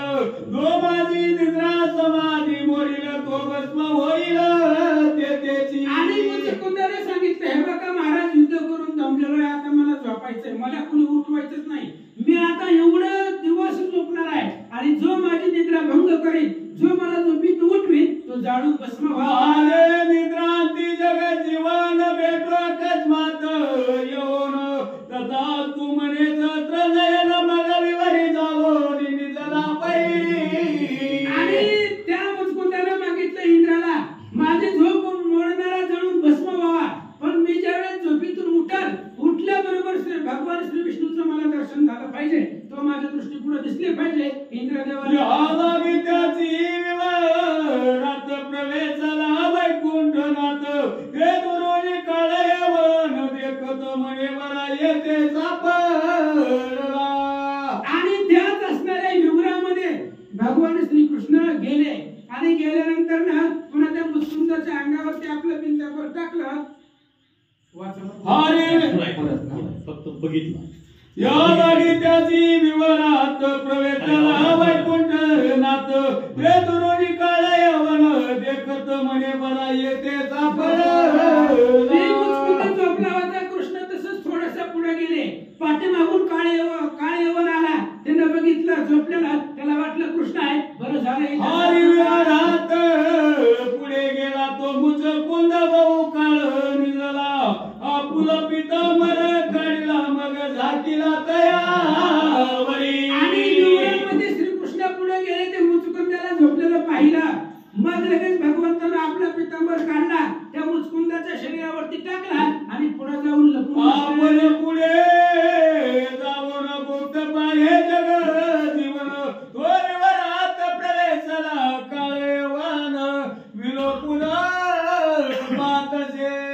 आणि आपण भगवान श्रीकृष्ण पुढे गेले आणि गुपचूप बघू लागले. इकडून पाठीमागून ते असणारा काळयवन आला आणि काळयवनानं बघितलं की झोपलेला दिसला. देखील दिव्य पितांबर मला येतेची निजला यादवेंद्र म्हणून सबळता प्राण आणि झाला दुरात्मया. आणि त्या मुचकुंदाच्या जवळ काळयवन आला. कृष्णाचा पितांबर आगावा असल्यामुळं त्या काळयवनाला वाटलं हा कृष्ण झोपलेला आहे, म्हणून त्या कृष्णाला उठवण्यासाठी तो असणारा काळयवन लाथा घालू लागला. बंद उठिला कळवळण क्रोध पाहे विलोपुन तत्काळ त्याची काळयवन भस्म झाला. आणि लाथा घातल्यामुळं काळयवनाने लाथा घातल्यामुळं मुचकुंद जागा झाला. त्याची निद्रा भंग झाली. झोपेतून उठला. भयंकर राग आला. डोळे वटारून मोठे करून पाहिले. डोळ्यामधून आग निघाली आणि काळयवन जळून पुत्रधारी नारायण ऐसा मारविला काळयवन मुचकुंद पाहे सावधान तो पितवसर देखिले. अशा प्रकारचा सूत्रधारी भगवंत आहे. अशा पद्धतीने काळयवनाला मारलं गेलं महादेवाचा वरदानाचं प्रतिपाल करून. असं मुचकुंदाने आपल्या अंगावरती निहाळून पाहिलं. पिवळा पितांबर दिसला. आसन माये अमरी मुचकुंद सर्व भीतांतरी परतोरी पाहे तो मधु कैट वारी चतुर्भुज उभा असे. आणि मग मुचकुंदाने निहाळून पाहिलं गेलं. पितांबराचा सुवास येत होता. इकडे तिकडे पाहिलं, भगवान श्रीकृष्णाची मूर्ती दिसली. मुरार मगन मनोहर कर्णी कुंडले बकराकार दिव्य मुकुट प्रभाकर तेज विवर उदयले. सुवास्यवदन असणाऱ्या भगवान श्रीकृष्णाला पाहिलं गेलं. अंगापासून एवढे तेज निघालं, त्या उजेडानं विवरामध्ये उजेड कौतुकग्रधरी धडकत वजंती आपाद डोलत चतुर्भुज वैकुंठनाथ पाता मन निवाले. आणि अशा प्रकारची मूर्ती पाहिली गेली. असणारं चतुर्भुज रूप आहे. सुहास्य वदन आहे. कानामध्ये ठिकाणी माळा इथं असणाऱ्या कौस्तुभ नावाचा त्या ठिकाणी मणी आहे असं स्वरूप विष्णूचं पाहिजे मुचुकुंद हरी देखील साष्टांग नमस्कार घातला मले पुराण पुरुषा भक्त वत्सला तू परब्रह्म केवळ भासाची आणि अशा प्रकारचं असणाऱ्या मुचकुंदाने भगवंताला पाहिल्याबरोबर हात जोडले नतमस्तक झाला आणि पुराण पुरुष परमात्मा तूच आहे मुचकुंद बोलतात यापूर्वी बहु काळ वरी स्वर्गी रचिले दाना परी समोनिया विवरा भीतरी निद्रा केली बहु काळ आणि लगेच सांगितलं गेलं मुचकुंदाने भगवंता पाठीमागे मी स्वर्गामध्ये युद्ध केलं श्रम झाला म्हणून अनेक दिवस या युरामध्ये झोप घेतले कोण मग सांगे निर्धार मग स्वास्य वरण याद व्यंद्र म्हणजे उद्रावया भूमी बार कृष्णात्व अवतार आठवा आणि मुचकुंदाने विचारलं तू कोण आहे त्यावेळेस असणाऱ्या भगवंताने सांगितलं श्री विष्णूचा 8वा अवतार म्हणजे श्रीकृष्ण आहे असं सांगतात मुचकुंद धरिले दृढ चरण दाटला भावे करून मनुष्याची वरे दिदले वरदान ते सफळ आजी झाले आणि लगेच मुचकुंदाने पाहिलं गेलं भगवान श्री विष्णू यांचा अवतार श्रीकृष्ण आहे म्हणल्याबरोबर दृढ चरण धरले आणि जे काही इंद्रदेवाने वरदान दिलेलं आहे आज खरं झालं धन्य धन्य आजीचा सुदिन देखिले श्री सागरीचे निदान परम पावन झाले नयन हरिवदना विलोकिता आणि मुचकुंदाला असं वाटलं धन्य मी आपले मानिन संचित किंवा धन्य आम्ही जन्म आलो असं असणाऱ्या भगवंताला पाहिलं गेलं आजचा दिवस धन्य आहे मुचकुंद बोलतात धन्य झाले शरीर कृष्ण पांगोल विला पितांबर निर्सोनिया ज्ञान अंधकार सावध केले मला लागी आणि एवढं असणारे शरीर धन्य झालेलं या शरीरावरती कृष्णाने आपला स्वतःचा पितांबर टाकला अज्ञान रूपी अंधार माझ्या अंतःकरणातला घालवला असं मुचकुंद बोलतात बहुत काळ तमो मययामिनी भ्रांती मी पडलेलो तारी श्रीकृष्ण उगवला वासरमणी सरली रजनी अज्ञान रूपी अंधारामध्ये एवढे दिवस होतो पण आज श्रीकृष्ण रूपी सूर्य उगवला गेला आणि अज्ञान रूपी अंधार माझ्या जीवनातला संपला ही वैद्यराजर मारंग कृपावलोकेने निर्सोनिया रोग सावध करो निजांग माझे मला धाविले आणि भगवान श्रीकृष्ण म्हणजे वैद्य आहे आणि त्या वैद्य रूपी कृष्णाने माझा असणारा रोग सगळा संपवला गेला म्हणून कृष्णाचं दर्शन मला आज झालं मुचकुंद धन्य पंचाक्षरी रघुवीर मदवरी जाकोनिया पितांबर निद्रा बुद्धे स्मर केले दुरचनाधे आणि धन्य असणारा पंचाक्षरी रूपी असणारा तो भगवान परमात्मा आहे माझ्याकडे निद्रा रूपी भूत लागलेला होता आणि पंचाक्षराचा मंत्र म्हणून भगवंताने ते भूत घालवले जय जय तू कुळ टिळका कामांत काय द्या भक्त बाळका आनंद ब्रह्मांड चित्त चालका संस्थान का श्रीकृष्ण गोपी मानस राजा हंस दारुण दुरिता विपिन हुताच्या गोवर्धन तोरे बालवेचा चक्क टांतका श्री हरे कमल चैना कमल लोयना कमल नेत्रा कमल प्रिया कमल भूषण कमल भवार्य प्रताप सूर्या श्रीरंग हे कृष्ण वृंदावन विहार पुराण पुरुष निर्वा करा गोपी मनस गोर चोरा गोरक्षका गोविंद हरी तुझ्या स्वरूपा वरुण कोट्यानु कोटी मीन केतन सांडावेली लोन करुण मद धन्य आदी केले ऐकोन मुचुकुंद स्तवन संतोषला जगन मौन वचन बोले प्रीती करुण स्वास्य वदन जगत अशा प्रकारे असणारी मुचकुंदाने भगवंताची स्तुती केली आणि स्तुती केल्याबरोबर भगवंताने बोलायला सुरुवात केली ज्ञानोपदेश भगवंत करतात ऐका तू बदका श्रमी राय जाऊन येत्या असे सत्यवती हृदय रत्न आणि काही दिवस सजन तय स्थानी वसताती. आणि त्यावेळेस भगवान श्रीकृष्णाने सांगितलं भद्रिक आश्रमामध्ये जावा. तिथं असणारे सत्यवती हृदयरत्न म्हणजे व्यास महाराज आहे. आणि व्यास महाराज सहित अनेक असणारे श्रेष्ठ श्रेष्ठ ब्राह्मण त्या ठिकाणी आहेत. म्हणून तिकडे जावा. समागमा विना करा नवे निर्वाण ज्ञान ते करिता सारा सार श्रवण मनवून मनवई तुझे. म्हणून संतांचा समागम श्रेष्ठ आहे. संतांची संगत महत्वाची आहे. संतांच्या संगतीमध्ये राहिल्यानंतर ना तू जाई त्या ठिकाणी उद्धार होऊन जाईल असं भगवंत करू नको येतो आणि तो होशील निर्वाण ज्ञानी. माझी भक्ती दिन यामिनी विसंबू नको सर्वथा. आणि भगवान श्रीकृष्ण सांगतात तू राजा आहे त्यामुळं राजाचं असणाऱ्या त्या ठिकाणी शिकारी करणं हे असलं सोडून दे.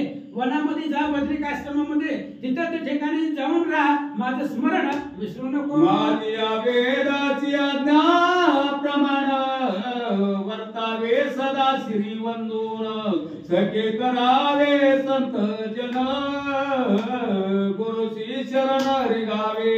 आणि माझ्या वेदाची आज्ञा असं आहे. वेदाने असं सांगितलंय. काय सांगितलंय वेदाने? वेद आनंद बोलिला आरताई तुकाची झाडीला विठोबाशी शरण जावे निज निष्ठे नाम गावे. हा वेदाचा अर्थ आहे. म्हणून वेदाची आज्ञा अशीच आहे. तू भगवंताचं भजन कर. हृदय दारी जे दृढ बोध न करावा भूताचा विरोध. माझी चरित्रे तीर्थ महिमा विच्छेद कदा उच्छेद न करावा. आणि जगत असताना निर्मत्सर कुणाचाही द्वेष करू नको. सगळ्याशी सर्वाशी विरोध करू नका. म्हणे व्हावे माझे कल्याण असं होत नसतं. कोणालाही विरोध करू नको. भूताचा विरोध करू नको. सगळ्या जीव सृष्टीवरती त्या ठिकाणी एक नजरेनं पहा आणि माझं स्मरण कर. न करावे कोणाचे वाद विवाद द्यावा सोडून सदा कीर्तन श्रवण मनन निज ध्यास आणि कुणाचाही त्या ठिकाणी असणारा मत्सर करू नको. वादविवाद करू नको. कुणाचाही कुणालाही काही बोलू नको. अशा पद्धतीने सांगितलं. कुंडली गौरधारी श्री ज्ञानदेव हेळन वादविवाद द्यावा सोडून सदा कीर्तन श्रवण मनन निज ध्यास राहायचे. लोकाविरोध न करावे कर्म न आचरिजे कदा परधर्म न बोलावे कोणाचे वर्म सदा मम नाम स्मरावे. प्रवृत्ती शास्त्रे नाना कुमजे शूद्र साधने क्षुद्र दैवते नाना अनुष्ठाने नाना मध्ये उपेक्षावी मनी मुनी. आणि भगवंत सांगू लागले सदा कीर्तन करायचं प्रवचन करायचं. क्षुद्र देवता आणि क्षुद्राचं भजन करायचं नाही. जन कैसी झाली मुडा शेंदुरे भरला देखती दगडा तेची भजती दृढा नेनुनी असले हरी ते. असलं काही करू नको. भगवंत बोलतात ऋषीचे आशीर्वाद घ्यावे अनुचित कथा न बोलावे आत्मरूप विश्व पावे श्री वंदावे. चरण ऋषींचे आशीर्वाद घ्या. कुणालाही वाईट बोलू नको. ऐसे सांगता भगवंत सादर ऐके मादातृसुत साष्टांग घातले दंडवतान सद्गदित होय ते. भगवान श्रीकृष्णाचं बोलणं ऐकलं लक्षपूर्वक असणारा मुचकुंद ऐकत होता. साष्टांग दंडवता भगवंताला घातला. घेऊन ते वेळा विवरा बाहेर निघाला तो द्वारपालाचा अंत ते वेळा कधीच वरी पुढे दिसे. आणि लगेच असणाऱ्या युवराच्या बाहेर मुचकुंद निघाला. निघाल्याबरोबर त्या ठिकाणी कलीचं दर्शन मुचकुंदाला खुजी झाले. खुजी लोक पापचर्या दिसे अधिक लोक देखील परमनिंदक मुचकुंद फक्ते ते धवा. मुचकुंदाने युवराच्या बाहेर आल्याबरोबर सगळं असणाऱ्या लोकांकडे पाहिलं गेलं. पापात्मक लोक दिसू लागले. न बोलेचे कोणाशी पावला वेगे बद्रिका आश्रमाशी संत समागम अहर्निशी मुचकुंदाशी झाला. मग त्या लोकांना आता कलियुग लागणार आहे. त्यामुळे हे असणाऱ्या कुणालाच काही भाषण केलं नाही. भगवंताच्या सांगण्यावरून बद्रिका आश्रमामध्ये जाऊन राहिला. असो इकडे विवर बाहेर निघाला वेगे यादवेंद्र तो दाचे विवणी आला आले बदल समाचार कारणे. आणि इकडे त्यावेळेस असं म्हणले काळेवन भस्म झाला भगवान परमात्मा विरोधाच्या बाहेर निघाले. बळीराम दादा ते असणाऱ्या मथुरेमध्ये व्रतांत घेण्यासाठी हो आले. जरासंधाचे जे पाळ सवे काळे वनाचे म्लेंच दळ पाठी लागी आले तत्काळ तो राम गणनीळ देखील. आणि द्वारकेहून बळीराम दादा आले होते. आल्याबरोबर त्यांनी मथुरेमध्ये पाहिलं गेलं जरासंधा तिथं सगळं सैन्य आहे. म्हणती काय झाला काळ यवना तो वरी गेला भस्म होऊन मग क्रोधावले अवघे जन मरती धरणाने या ठिकाणी गणेशाला वंदन करून प्रभूला रामचंद्राला वंदन करून श्रोते मंडळीला वंदन करून या ठिकाणी झालेल्या कालसंधाला सुरुवात. या ठिकाणी काळयाचा वध केला आणि हा बाहेर आलेला आहे मुचकुंद. बाहेर आल्यानंतर त्याला सांगितलं भगवंताने तू जा आता इथून वनामध्ये या ठिकाणी ऋषी त्या ठिकाणी तपश्चर्या करत बस, कुणाला बोलू नको, कुणाची निंदा करू नको, कुणाला अवहेलना करू नको असं सांगितल्यानंतर विवरातून बाहेर आल्याबरोबर त्याला कधीच दर्शन झालं. कशा प्रकारे झालं वर्णन करू लागले. देखुनी शेष नारायण पुढे चालले दोघे जण गोमंता चलावरे रामकृष्ण चढते झाले. हे काय झालं, हे दोघ जण इकडे आलेले ते कोण भगवंत माघारी आले बळीराम दादा आणि ते दोघ जण पुढे चालू लागले. एकादश योजने उंच पर्वत त्यावरी झाले दोघे गुप्त तो जरा सल्लानी समस्त वेडा घालिते. हे दोघ जण उंच उंच अशा पर्वतावर गेलेले. दोन दिवस नाणेवर हे दोघ जण उंच एका पर्वतावर गेले. 100 कोसा योजनाचा पर्वत होता त्याच्यावर वरी चढले. ही कुणी बघितलं जरासंधानं खाल्लं पाहिलं गेलं. ह्यानं म्हणलं अरे इतक्या उशीर ही मला चुकून पळत होती सापडत नव्हती आता सापडले ती दिसले ती पर्वतावर. जरासंधानं काय केलं कृष्ण परमा दुर्जना अग्नी लाविला चौकरोना अग्नी शिका भेदीत गगन घुमरे दाटल्या. जरासंधानं कपट युद्ध गेलं. कपट म्हणा अशी धरून सापडत नाही काय मला थांबा तुम्हाला जाऊनच बसवा करतो. जो डोंगर होता ना तो उंच 100 योजना डोंगर होता. 400 कोस त्याचा कोसमध्ये वापर केला तो त्या डोंगराला चौफेर हे जरासंधानं आग लागून दिली. धडा धडा धडा धडा आगने त्या जागेला पेटू लागलेला आहे. म्हणला तुम्ही असं सापडत नाव काय तुम्हाला जाऊन भस्मसात करतो. पक्षियांचे पाळे पळती एक माझी हारुणी पडती नानाची दिवसाची आरडती आकांत थोर. त्या पर्वतावर राहणारे पशु पक्षी सायरा वैरा पळू लागले. आगी येऊ लागली ना जवळ लागली जवळ असं पक्षांना वाटलं आपण या ठिकाणी धरून बोलतो. पक्षी उडून जाऊ लागले. जे जीवजंत प्राणी होते ना ते सायरा वैरा इकडे पळू लागले. वैकुंठी होणी संपूर्ण इच्छेने धावून गेले श्रीकृष्णाशी नमन हात जोडले उभा ठाके. ज्याला कुणी वाचवत नाही त्याला भगवंताला अवतार घेऊन त्या ठिकाणी वाचवा यावं लागतं. त्या जीवजंतूने भगवंताची प्रार्थना चालू हे भगवंता तुझ्याहून आम्हाला ह्यांच्यातून कोण सोडवणार आहे. वैकुंठ प्रत्यक्ष ब्रह्मदेव ऐकायला सांगितलंय भगवंता अरे तुझ्याकडे न्याय लावलेला आहे. तुझी ओवाळणी करता सोडवणं यांना अन्याय केल्याबरोबर काय केलं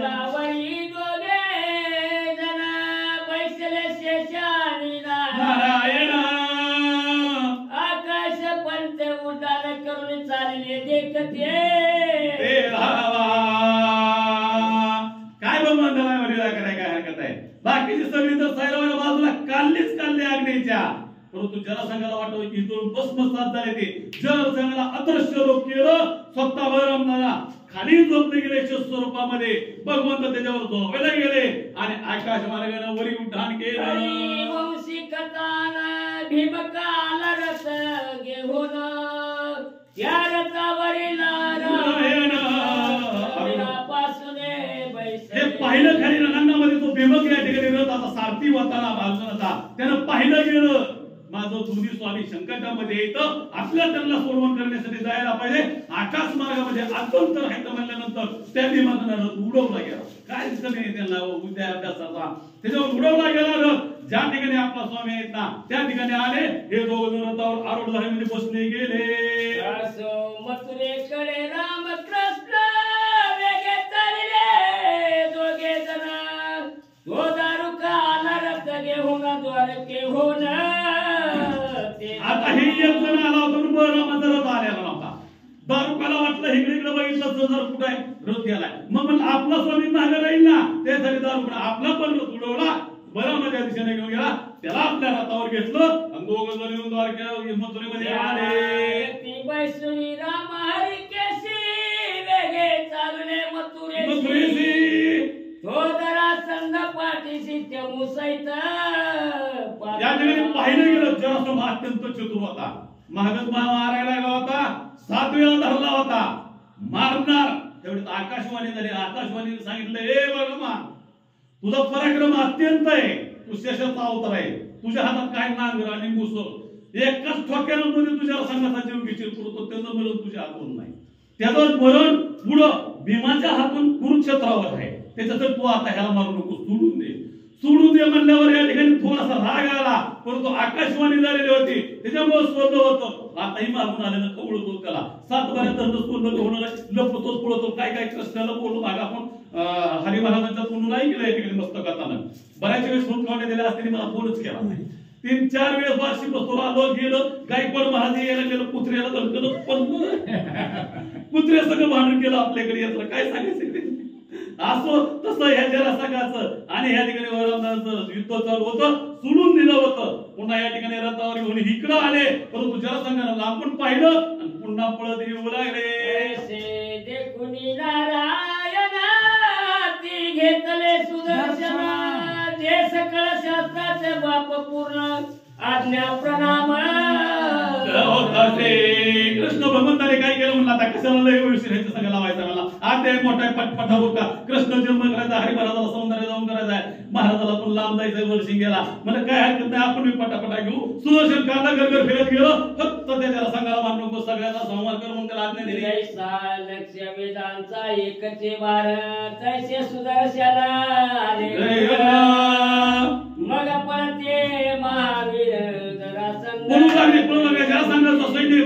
कृष्ण भगवंतांना बळरामदादाला मारण्यासाठी आलेलो सुदर्शन आपल्या दिशेने येऊन यायला गेलं पाहिलं आणि सैरावायला पळू लागले वनाचे दळ जरासंधाचे सकळ सुदर्शने सहारिले तत्काळ मात्र सगळं जरासंधाचं सैन्य या ठिकाणी एका क्षणामध्ये सुदर्शन चक्रांना घर जाऊन फक्त मुंडकी उडवलं चालायचं हात पायाकडे कुणी जायचं मुंडकं उडवायचं खाली पडायचं असं करत सुदर्शनानं सगळं सैन्य जरासंधाचं मारलं गेलं मुख्य राजे उरले वरकड दळ सहारिले मग मथुरेत रामकृष्ण प्रवेशले द्रव्य काढिले त्या सुदर्शन चक्राला सांगितलं होतं चिल्लर फक्त मार नोट आहे त्याच्या तशाच ठेवू का त्या पुढे कामाला येणार आहे ते आणि बऱ्याच जण खर्च करायला आणायचे माघारी त्याला आक्रमण करणार आहे का राहिलेला सगळा राक्षस मार पूर्ण मारायचा या ठिकाणी श्रीकृष्ण भगवंताला त्याच्यामुळे मुख्य राजाला माहितच नव्हता त्यानं काय जायचं राहिलेलं सैन्य माघारी घ्यायचं पुढच्या अध्यायात बऱ्याच जणांना आणि घेऊन येणार आहे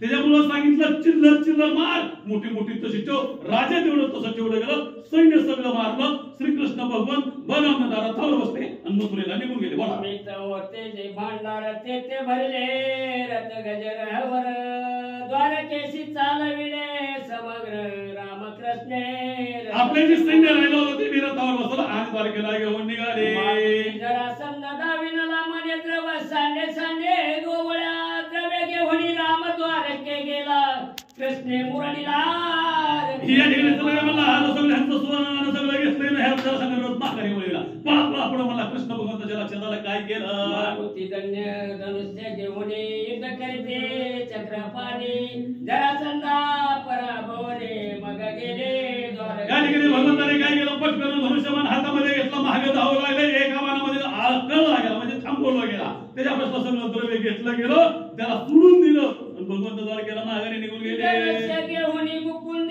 केली 8 महायुद्ध 17 वेळ मथुरे पुढे जगदंदे युद्ध केले या ठिकाणी जरासंधानं 17 वेळेस या ठिकाणी आक्रमण केलं पण 17 वेळेस पराभव होऊन माघारी गेला द्वारकेशी आला या देवेंद्र झाला एकचे जे जयकार तो सोहळा पार नवर नवेचे या ठिकाणी 17 वेळेस या ठिकाणी विजय आपल्या भगवंताचा झाला म्हणून सगळ्या मथुरेमध्ये जय जयकार होऊ लागला त्यांचा अनार्थ देशाधिपती रैवत नामे महान नृपती तो जाऊनी प्रमया प्रती करी विनंती या ठिकाणी त्यातला एक दूध गेला आणि त्यानं ब्रह्मदेवाला जाऊन विनंती करू लागला काय विनंती करू सांगू लागला माझी कन्या रेवती परम सुंदर आली जगती तिशीवर बरवा निश्चिती कोण असे सांग. या ठिकाणी म्हणू लागलं की माझा एक मुलगी आहे, मला ती मुलगी अत्यंत सुंदर आहे, परंतु तिचं लग्न होत नाही. कोणता वर्तेला आहे सांगा ब्रह्मदेवा. ब्रह्मा करी अनुष्ठान राजा उभा कर जोडून मग कमलासन बोले वचन बळीरामासे दे. त्यानं सांगितलं, हात जोडून त्या ठिकाणी ब्रह्मदेवाच्या पुढे उभा आहे. सांगा माझ्या मुलीला वर एखादा शोधून द्या, असा असावा की तो पराजय कधी न होणारा असा असावा. माझी रेवती नावाची मुलगी आहे, तिला वर पाहिजे सांगा म्हणल्यानंतर त्यानं सांगितलं, बाळा आता जातो द्वारकेमध्ये, त्या मथुरामध्ये त्या ठिकाणी बळराम आहे, त्या बळरामाला तुझी मुलगी देवटा. आपण येऊनी चतुरा ते रामकृष्ण उग्रसेन गेला दळ भारेसी घेऊन अनर्थ देशा. त्या ठिकाणी आला, त्या ठिकाणी आल्यानंतर अनेक प्रकारचं सैन्य वगैरे घेतलं गेलं, आपली मुलगी घेतली आणि द्वारकेच्या ठिकाणी निघून गेला. पूर्वका ते प्रीती बळीरामासी दिधली रेवती 4 दिवस नित्य 16 झाला. तेथे गेल्यानंतर आपली मुलगी घेऊन गेल्यानंतर हे व्यक्ती जर बळीरामाचं लग्न त्या ठिकाणी लावलं गेलं, त्या लग्नाचा सोहळा 4 दिवस चालला म्हणून ग्रंथकर्ते सांगतात. परांगण देऊन बोलाविले रामकृष्ण समागमे देवते घेऊन द्वारकापुरे प्रवेश. मग या ठिकाणी काय केलं, असं करता लग्न लागल्यानंतर अनेक प्रकारचं धन द्रव्य या ठिकाणी त्या रथामध्ये ठेवलं गेलं आणि भगवंताला आणि उग्रसेनाला आणि वरमदादाला ते दोन आपली मुलगी देऊन पाठवलं गेलं. पुढे रुक्मिणी स्वयंवर कथा सुरस असे परमतत्वता देऊन अनिल अमृता ऐकी जे श्रोते सादर. आता वरमदादा मोठा होता म्हणून त्याचं आज लग्न झालं. कृष्ण पाठीमागे राहिला गेला, पण कृष्ण आज जन्माला आलाय. आज कसं लग्न लावायचं ग्रंथकर्ते सोचत आपल्याला योगायोगाला आलंय, आज जन्माला लग्न लावायचं नाही. म्हणून ग्रंथकर्त्यानं सांगितलं की रुक्मिणी स्वयंवर उद्याच्याला होईल. हरिवंशी भागवते पाहे त्याची कथा रे विजय आणि ग्रंथाचा करता सर्व ये पंढरीनाथ दादी. या ठिकाणी हरिवंशाचं लग्न या ठिकाणी भव्य सुंदर प्रकारचं उद्याच्या कथानक आहे.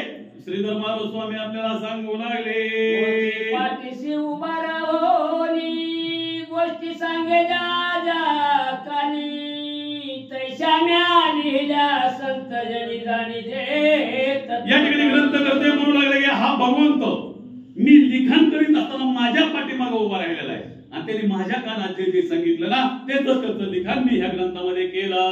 हरी विजय वरद ग्रंथ करावे आपण पंढरीनाथ ये रवी श्रीधर मती मंद बहुत लोक सर्व. या ठिकाणी लोक सगळेजण तुम्ही मला जाणताय, तुम्ही मला ओळखता, मला काहीच येत नाही, परंतु प्रत्यक्ष पांडुरंग परमात्मा भगवंत हा माझ्या पाठीशी असल्यामुळं तोच मला या ठिकाणी बोलवतोय, तोच मला या ठिकाणी चालवतोय, तोच माझ्याकडून या ग्रंथाचं लिखाण करून घेतोय असं श्रीधर स्वामी सांगू लागले. वाचले संस्कृत विभक्ती ज्ञान नाही कळत मुळा हाती हा ग्रंथ पंढरीनाथे. या ठिकाणी श्रीधर स्वामी सांगतात तशीच आपली विकास आहे महाराज. आपण संस्कृत कुठं वाचलंय का? वाचलंय काय कोण महाराज? कुठं नाही वाचले संस्कृत, नाही केले ग्रंथ पाठांतर, कधी ग्रंथ वाचला तर संस्कृत ऐकलं नाही. परंतु पंढरीनाथाच्या वरद हस्तानं जे आपल्याला ते सांगतंय ते आपण बोलतो, जसा आवाज देतोय तसा आवाज काढून आपला जातो. चहा जरी प्याला तरी उघडं पाणी पिऊन कोण पण आवाज सूर जाग्यावर आला. मामा आमचं म्हणलं बघा काय कोण मला काय केलं, चहा पिऊन पुन्हा पाणी प्यायला दात सगळं पण केलं, त्यांना सवय. तसं या ठिकाणी पांडुरंग परमात्मा जसा बोलल, जसा करवील, जसा लिहिल तसं आम्ही या ठिकाणी लिहिलेलं आहे. कुणाचं या ठिकाणी आम्हाला शिकवण नाही, कुणाचा विद्याभ्यास नाही किंवा संस्कृतचा विद्याभ्यास पाठांतराने केलं नाही असं ग्रंथकर्ते होता. मरती अद्भुत वार्ता परिणती त्या हृदयस्था स्थिती मोळी शरीर पाहता त्याशी श्रीधर नाम ठेवी. या ठिकाणी सांगितलं की ह्या मुलीला काय केलंय, ही जी रचना केलेली ह्या रचनेला पाहूनच भगवंतानं माझं स्त्री म्हणजे औदर्य, धर म्हणजे ठेवणे, या ठिकाणी असं स्त्रीधर असं माझं या ठिकाणी नाव ठेवलं गेलं. कैचा कोणाचा श्रीधर सूत्रधारी रुक्मिणीवर तो पुत्र तैसेची नाचती कसला श्रीधर आणलाय मला या ठिकाणी, नावाचा श्रीधर आहे मी या ठिकाणी, पण सगळं सूत्र हलवण्याचं काम करतोय. कोण करतोय? तो रुक्मिणीवर. कुठं राहून? पंढरपूर मध्ये राहून. त्या ठिकाणी तो आहे, तो म्या चालविल्या वेद चाले, म्या बोलविल्या बोले, म्या हलविल्या न पाना हले जायच जैसे. या ठिकाणी सांगू लागले, म्या जर बोल म्हणलं तरच ते बोलतंय, म्या चल म्हणलं तरच चालतंय, आणि दहाराला जर म्या सांगितलं हात तरच चालतंय. ज्ञानेश्वर महाराज ज्ञानेश्वर बोलतोय. तसं या ठिकाणी भगवंत कुठं उभं राहून करतोय? पंढरी परमात्मा त्या ठिकाणी रुक्मिणीवर म्हणजे पांडुरंग त्या ठिकाणी बसून चालवतोय. माझ्याच्याला काय चालतंय? श्रीधर स्वामी आपल्याला सांगू लागले, वाजवितान परोली ठावा मनती काय गोडे वाजे पावा परिवाद विनार बरवा लोक त्याते माझ्या हातावर एक आहे उभं ही अशी बासरी घेतलेली, हिला 6 बोल आहे ती. मी फक्त निमित्त मात्र हातामध्ये लागले. कोण भगवंत बोलू लागले या ठिकाणी. श्रीधर स्वामी सांगतात, ह्या पव्याला वाजवणारा सुद्धा कोण आहे? तो भगवंतच आहे. तो कुठं बसलेला आहे? माझ्या अंतरात्म्यामध्ये बसलेला आहे. आणि तो जसा मला सांगतोय ना तसं मी कार्य करतो. यांचे काष्टादी छिद्र तसे देहाचे नाम ठेवून श्रीधर परिवाद विनार रुक्मिणीवर भीमातीर विहारी. जसे त्या पव्याला 6 छिद्र आहेत ना, तसल्या आपल्या शरीराला हे 9 छिद्र आहेत. कुठं कुठं आहे तो? घरी गेल्यावर मला आता इथं म्हणजे बसू नका. 9 छिद्र आपल्या ह्या देहाला येते, परंतु भगवंताच्या सत्तेशिवाय एकही छिद्र हलत नाही किंवा जागा सोडत नाहीये. त्या ठिकाणी सांगू लागले की तशी ह्या देहाला चालवणारा, चालविता, करता, करविता तोच एक भगवंत आहे.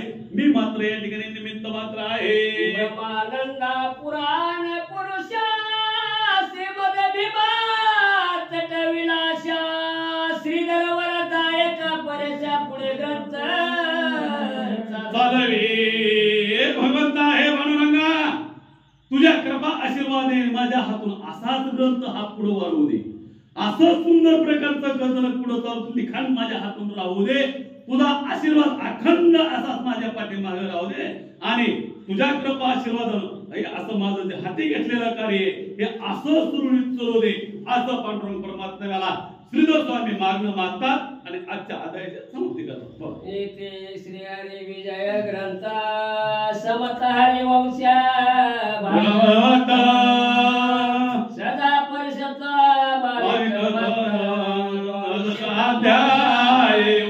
श्री कृष्ण पुंडलिका श्री ज्ञान